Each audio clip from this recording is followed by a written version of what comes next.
Thank you. धन्यवाद सभापति महोदय।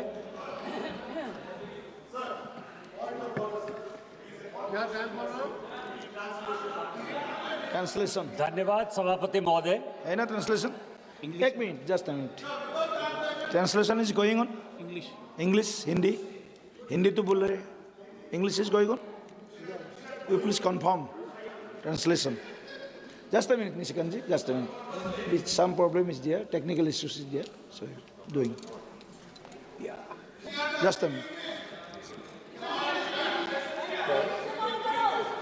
Just a minute.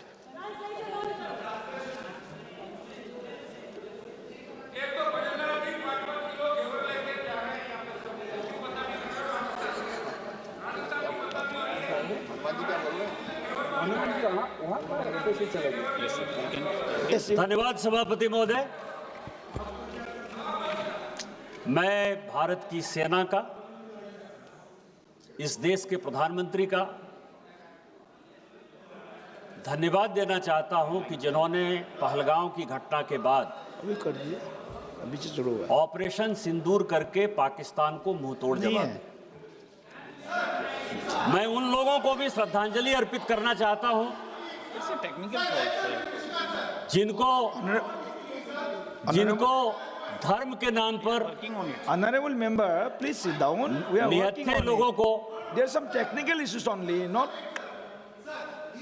ये प्रॉब्लम जो है वो प्लीज वेट, ये प्रॉब्लम लोकसभा का है, ये प्रॉब्लम मेरा नहीं है। मुझे हिंदी आती है तो मैं हिंदी बोलूंगा ना। आपके कहने से मैं अंग्रेजी नहीं बोलूंगा ना, और अंग्रेजी विदेशी भाषा है। यदि आप तमिल बोलने के लिए मुझे कहते तो मुझे प्रसन्नता होती। आप इंग्लिश बोलने के लिए कहते हो, विदेशी भाषा है वो, यही मानसिकता है आप लोगों की। कोई तमिल बोलने के लिए कहे, कोई बांग्ला बोलने के लिए कहे तो मुझे गर्व होगा, क्योंकि वो हमारी भाषा है, भारतीय भाषा है। आप अंग्रेजी बोलने के लिए कह रहे हो। Please be seated, please be seated. We are trying. Work is going on. Please be seated. Some patience should be there, na? My honorable member, you are senior member of the house. Okay. No. You please be seated. Please be seated. Please be seated. Controversial होगा तो हटा देंगे। No controversy. Vanakkam से शुरू करते हैं। वनक्कम से शुरू कीजिए। वनक्कम से ही शुरू करते हैं,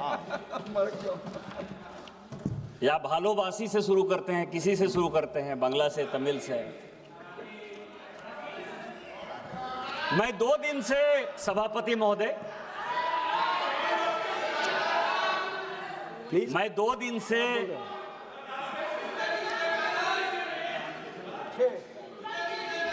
अरे मैं तो वही बोल रहा हूँ, थोड़ा सा patience please. Some technical issues is there, so working on it, please please.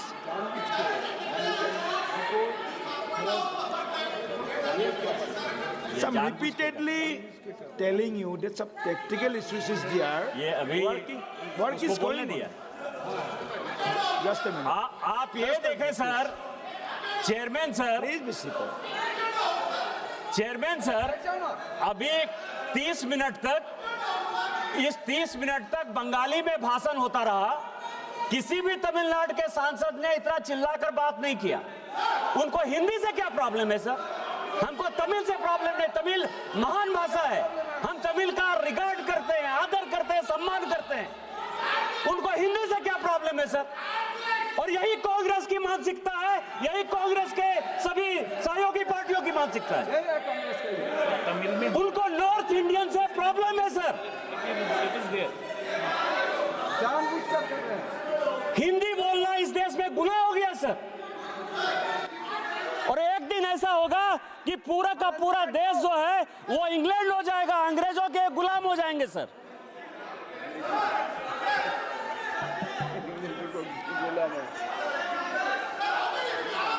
सभापति महोदय, सभापति महोदय,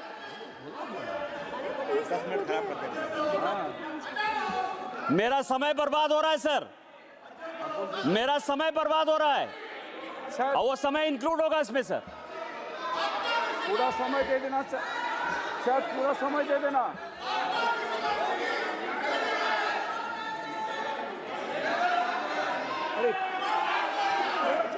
आवाज नहीं आ रही है, मेरी भी आवाज नहीं आ रही है। नहीं, मेरी आवाज आ रही है।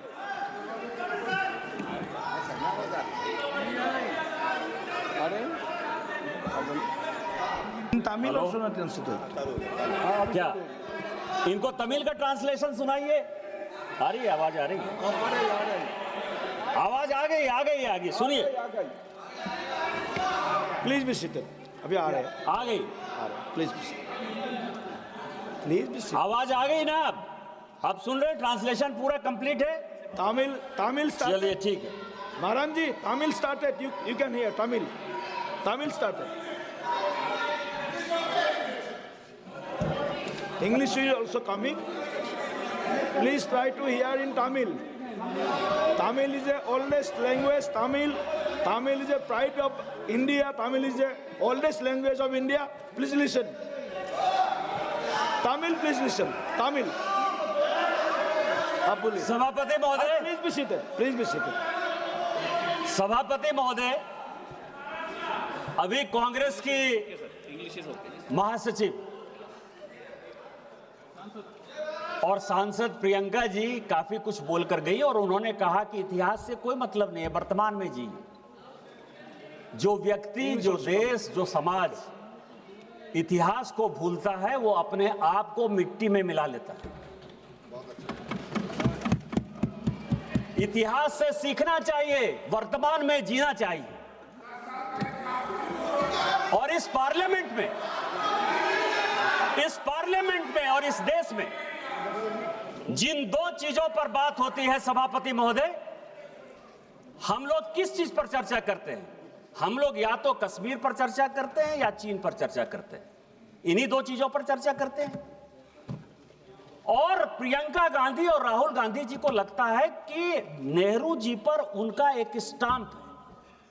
नेहरू जी आपके नाना हो सकते हैं, दादा हो सकते हैं, इस देश के वो पहले प्रधानमंत्री थे और उनके किए हुए कारनामे पर प्रश्न उठाने का मुझे पूरा अधिकार है। आपकी कोई गारंटी नहीं है, आपकी कोई यूएसपी नहीं है, वो इस देश के प्रधानमंत्री हैं। और यदि लम्हों ने खता की, सदियों ने सजा पाई, तो हम जो सजा पा रहे हैं उसके बारे में प्रश्न उठाने का मुझे पूरा अधिकार है। एक किताब है सर जो नेहरू जी ने खुद लिखी और इस समाज को, इस देश को जानने का अधिकार है। उन्होंने लिखा, उनकी किताब है glimpses of world history. Chair पे आना है 4 बजे। और वही कांग्रेस की मानसिकता और विपक्षी पार्टियों की मानसिकता वहीं से निकलती है। ग्लिम्सेस ऑफ वर्ल्ड हिस्ट्री में सभापति महोदय, नेहरू जी ने लिखा कि मोहम्मद गजनी जिसको गजनी और गोरी जिसको कि हम लुटेरा मानते हैं, जो आज का टेररिस्ट जिसको कहते हैं, वो उस जमाने का टेररिस्ट हुआ करता था, उसको वो कहते हैं कि वो वॉरियर था। उसको वो कहते हैं कि वो केवल अपने अंपायर को एक्सपेंड करने के लिए आया था और उसने हिंदुओं पर कोई जुल्म नहीं किया। ये ग्लिम्सेस ऑफ वर्ल्ड हिस्ट्री में खुद मिस्टर नेहरू लिखते हैं। और यही आज की मानसिकता है। और दूसरी मानसिकता जिसमें कि नेहरू जी के किए हुए कामों पर ये परिवार क्वेश्चन उठाता है। मैं आपको बताऊं कि पाकिस्तान, जिसको कि माननीय गृह मंत्री जी ने बोला, मैं उसको आगे बढ़ाना चाहता हूं कि आखिर पाकिस्तान क्यों बना। और ये मैं सभी को बताना चाहता हूं कि पाकिस्तान क्यों बना। पाकिस्तान दो लोगों ने बनवाया, एक का नाम था मिस्टर जिन्ना, दूसरा का नाम था लियाकत अली। जब 1946 में, जब 1946 में लियाकत अली इस देश का कट्टर नागरिक होना चाहता था। लियाकत अली वेस्टर्न उत्तर प्रदेश का था और वो यहीं बैठकर राजनीति करना चाहता था। 1946 में जब संवित सरकार बनी, मिस्टर नेहरू ने और लियाकत ने अपनी आत्मकथा में लिखा है कि नेहरू ने अपनी बहन विजय लक्ष्मी पंडित को 1946 में जब मॉस्को का राजदूत बनाया उस चीज से लियाकत इतना दुखी हुआ, परिवारवाद से इतना दुखी हुआ कि उसने उसी दिन डिसाइड कर लिया कि जिस दिन भारत का पार्टीशन होगा मैं पाकिस्तान चला जाऊंगा, और पाकिस्तान और हिंदुस्तान का बंटवारा हो गया। वही परिवारवाद आज कांग्रेस को यहां तक ले आई है सर, इस देश को यहां तक ले आई है। अब मैं आपको बता रहा हूं कि हम लोग कश्मीर पर बात करते हैं, 370 पर बात करते हैं। प्लीज प्लीज प्लीज बैठिए, प्लीज बैठिए, प्लीज बी सीटेड, प्लीज माननीय सदस्य बैठिए। मैं डोंट प्लीज सुनिए इनको। सर ये कांग्रेसियों की आदत है, ये मुझे बोलने नहीं देते, ज्यादा सुनना पड़ेगा फिर। मैं आपको बताऊं सर, अभी पूरा डेलीगेशन, हम लोग 7 डेलीगेशन गए, संजोग से मैं भी उस डेलीगेशन का पार्ट रहा। हमने ये कहा सभापति महोदय कि 370 जो है वो विशेष तौर पर ऐसी परिस्थिति में लगाया गया जिसके लिए वो हकदार नहीं था। इसकी कहानी समझिए सर कि आखिर 370 क्यों लगा और ये कश्मीर का प्रॉब्लम क्यों है जिसके कारण कि पूरे देश में लड़ाई है। जब 1942 में भारत छोड़ो आंदोलन हुआ, पूरे देश की जनता भारत छोड़ो आंदोलन कर रही थी, हम अंग्रेजों भारत छोड़ो का आंदोलन कर रहे थे। कश्मीर एक ऐसा जगह था सभापति महोदय कि वहां शेख अब्दुल्ला साहब राजा कश्मीर छोड़ो का आंदोलन चला रहा था। ये ऐसा यदि करेंगे सर तो कभी भी कांग्रेस वाले नहीं बोल पाएंगे। ये जो रनिंग कमेंट्री है ना सर, ये जो वर्षा गायकवाड़ है, अब आप समझिए कि इसको इतना भी नहीं पता है कि लॉबी में कोई चलता है तो हंसी मजाक होता है, न्यूज बनाती है, इतना भी नहीं पता है। आप ये समझे सभापति महोदय, मैं आना चाहता हूं विषय पर कि जब शेख अब्दुल्ला का राजा भारत छोड़ो आंदोलन चल रहा था तो जिन्ना बहुत तेज थे।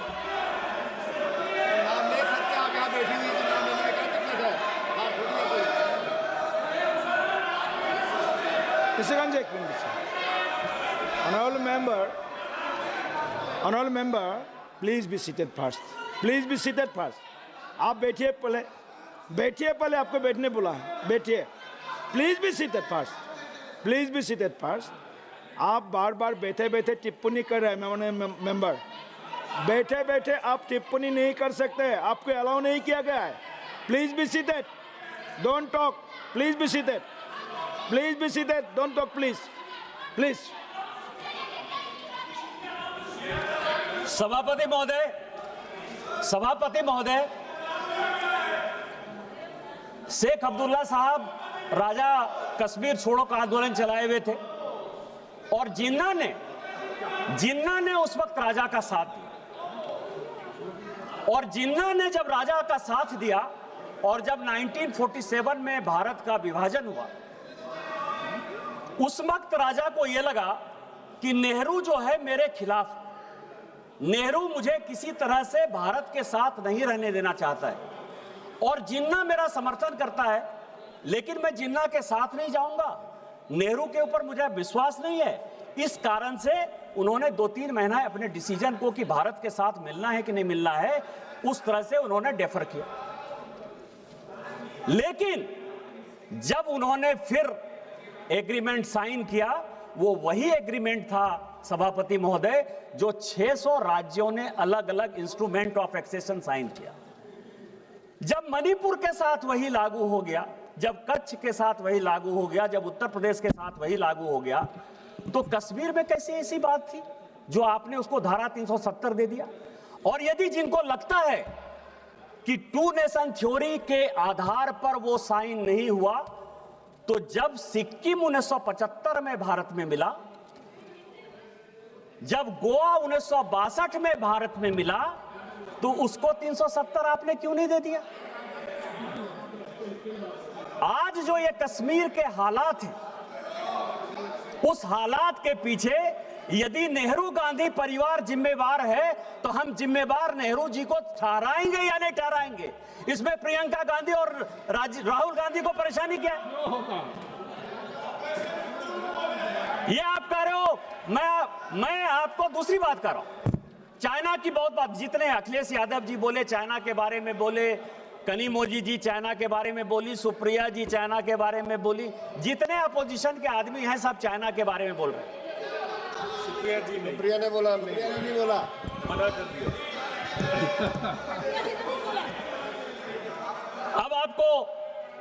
अब आपको मैं बताऊं सर, इस देश में क्या क्या हुआ सभापति महोदय। 1985 का एक CIA का डॉक्यूमेंट हमने रिलीज किया, खुद ही ट्वीट किया, और उसने ये कहा कि कांग्रेस पार्टी के 40% सांसद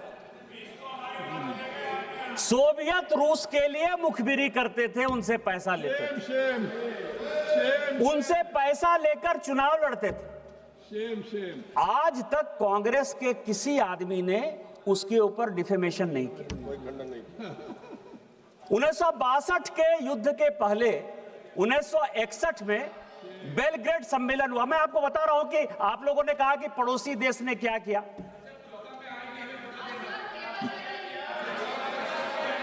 यूएस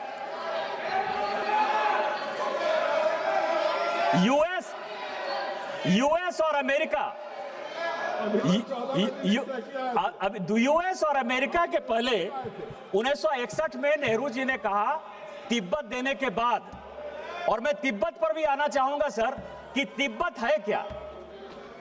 तिब्बत 1886 में भारत का, नेपाल का और तिब्बत का एक समझौता हुआ। आपको पता है कि तिब्बत जो है नेपाल को एक हर्जाना दिया करता था प्रत्येक साल 1954 तक।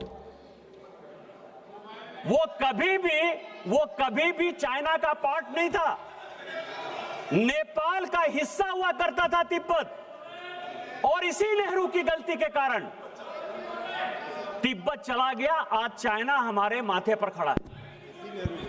और 1961 में जब नॉन अलाइनमेंट मूवमेंट का, नैम का जब सम्मेलन हुआ बेलग्रेड में, तो मैं आपको बताऊं कि उस वक्त जो कंट्री जो सिग्नेटरी थी हमारी, नेपाल, अल्जीरिया, भूटान, युगोस्लाविया, इन सबों ने जब 62 का युद्ध हुआ सर, सभी के सभी चाइना के साथ चले गए। और उतना छोड़िए, आप पड़ोसी देशों की बात कर रहे हो। 62 में हमारे हारने के बाद नेपाल ने अपना बाउंड्री एग्रीमेंट चाइना के साथ साइन किया, मंगोलिया ने साइन किया, वियतनाम ने साइन किया, कोरिया ने साइन किया। कौन सा देश आपके साथ खड़ा था? कौन सा देश आपके साथ खड़ा था? कौन सा देश खड़ा था आपके साथ? और 62 में क्या हुआ सर? ये सैनिकों की बात कर रहे हैं। मैं आपको एक और कहानी बताना चाहता हूं, आप सैनिकों का क्या सम्मान और असम्मान करते हैं। 71 का जो ढिंढोरा आप पीट रहे हैं कि 71 में हमने इतना बड़ा विक्ट्री कर लिया, इतना बड़ा विक्ट्री कर लिया, एक और देश को हमारे माथे पर खड़ा कर दिया। यदि बनाना था तो 2 नेशन थ्योरी में हिंदू बांग्लादेश बनाना था और मुस्लिम बांग्लादेश बनाना था। लेकिन जो फील्ड मार्शल थे जनरल मानिक शाह, जिनके कारण कि हम युद्ध जीते, आप सैनिकों की बात कर रहे हो। आपको पता है कि 72 में जब उनको फील्ड मार्शल की उपाधि मिली, फील्ड मार्शल वो होता है कि जो जनरल को मिलता है, जो आर्मी चीफ को जितना पैसा मिलता है, दरमाहा जिसको कहते हैं पैसा, वो पैसा उसको मिलेगा, इसीलिए वो फील्ड मार्शल है। उतनी सुविधा उसको मिलेगी, इसीलिए फील्ड मार्शल है। आपको आश्चर्य होगा सभापति महोदय कि 1972 से लेके 2007 तक इस कांग्रेस सरकार ने उनको पेंशन तक नहीं दिया।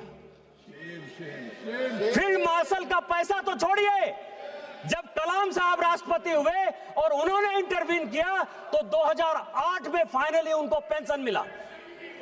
आप आर्मी चीफ की इज्जत नहीं करते हो, 71 बार के हीरो की इज्जत नहीं करते हो, और आप कहते हो कि आप सेना के बारे में सम्मान करते हो।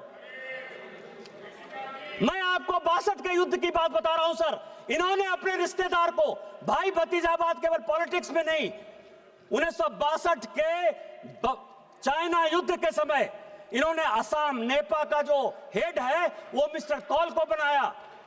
कॉल कौन था? कॉल नेहरू जी का चचेरा भाई था। 18 सेनापति को बाईपास करके उसको उन्होंने बनाया। और आपको पता है क्या हुआ सर? उस युद्ध में चीन हमारे साथ चीन के खिलाफ अमेरिका भी था और ब्रिटेन भी था। लेकिन आपको आश्चर्य लगेगा सर कि जो आकाशवाणी में जब नेहरू जी ने अनाउंस किया कि आसाम हमारे हाथ से चला गया, तो मिस्टर कौल जो है भाग कर आ गए सर, और यहाँ रिसर्च रेफरल अस्पताल है धौला कुआं का, यहाँ जो है वो भर्ती हो गए अस्पताल में। आप किस तरह की बात कर रहे हो? उन्होंने अपनी किताब में लिखा सर, अनटोल्ड स्टोरी में, अनटोल्ड स्टोरी में लिखा, उसी मिस्टर बी.एन. कौल ने लिखा कि इंडियन एयरफोर्स यदि हमारा साथ देती तो शायद हम बच सकते थे, लेकिन नेहरू ने एयरफोर्स का जो है कोई भी उपयोग नहीं किया, जिसके कारण कि भारत के, उन्होंने अपने स्टोरी में लिखा। और इसके बाद में एक और कहानी बताना चाहता हूं सर, जो अनटोल्ड स्टोरी में हुआ कि एक आर्मी चीफ ने रिटायर्ड आर्मी चीफ ने, गिरिराज जी ये बड़ा महत्वपूर्ण है, जयंती शिपिंग कंपनी बनाई सर। उस वक्त 1000 करोड़ का बैंक लोन ले लिया जयंती शिपिंग ने। उसको जो है उस तेजा ने, रवि तेजा जिसका कंपनी का नाम था, उसने लंदन में मकान लिया। और आपको पता है मधुलिमिया जी ने इसी हाउस में कहा सभापति महोदय कि तेजा साहब जो है राजीव गांधी का और संजय गांधी का रहने का खर्चा और पूरे पढ़ाई का खर्चा वो जयंती शिपिंग का मालिक तेजा देता था। इस तरह की बातें कर रहे हो आप, हमसे एयरक्राफ्ट का हिसाब लेते हो। 62 के युद्ध में, 65 के युद्ध में, 71 के युद्ध में कितने एयरक्राफ्ट गिरे ये आपको पता है? ये पार्लियामेंट में आज तक डिस्कस नहीं हुआ। हमने इसका कभी हिसाब नहीं मांगा। आईएमएफ का लोन 1948 से लेके 2010 तक यदि मुझे बताओगे तो मैं ये बताऊंगा कि पाकिस्तान को 1948 से लेके 2010 तक आईएमएफ और वर्ल्ड बैंक लोन देता रहा। आपने एक बार भी उसके ऊपर क्वेश्चन नहीं किया। लेकिन हमने जो है, जब अभी ऑपरेशन सिंदूर के बाद आईएमएफ और वर्ल्ड बैंक लोन लेना चाहती थी, हमने विरोध किया। भारत ने पहली बार विरोध किया। आप सुनना चाहते हो? 65 के युद्ध में 45 एयरक्राफ्ट आपने यूज किया। 1971 के युद्ध में 71 एयरक्राफ्ट आपने यूज किया। आपसे कभी किसी ने हिसाब पूछा? हम देशभक्त नागरिक हैं। भारतीय जनता पार्टी का जन्म ही उसी से हुआ है। श्यामा प्रसाद मुखर्जी जी ने इस कश्मीर को बचाने के लिए अपना बलिदान दिया है। माननीय नरेंद्र मोदी जी ने 1952, 92, 93 में झंडा फहराने के लिए अपने जान की परवाह नहीं की। हमारे लिए एक एक नागरिक महत्वपूर्ण है। आतंकवादी को मिट्टी में मिलाएंगे, पाकिस्तान ऑक्युपाइड कश्मीर को भारत का अंग बनाएंगे। यही हमारा संकल्प है, यही हमारा न्यू नॉर्मल है। और जिस दिन ये बनेगा उस दिन भारत एक होगा। आपने मुझे मौका दिया। इन्हीं शब्दों के साथ जय हिंद, जय भारत। बहुत बहुत धन्यवाद।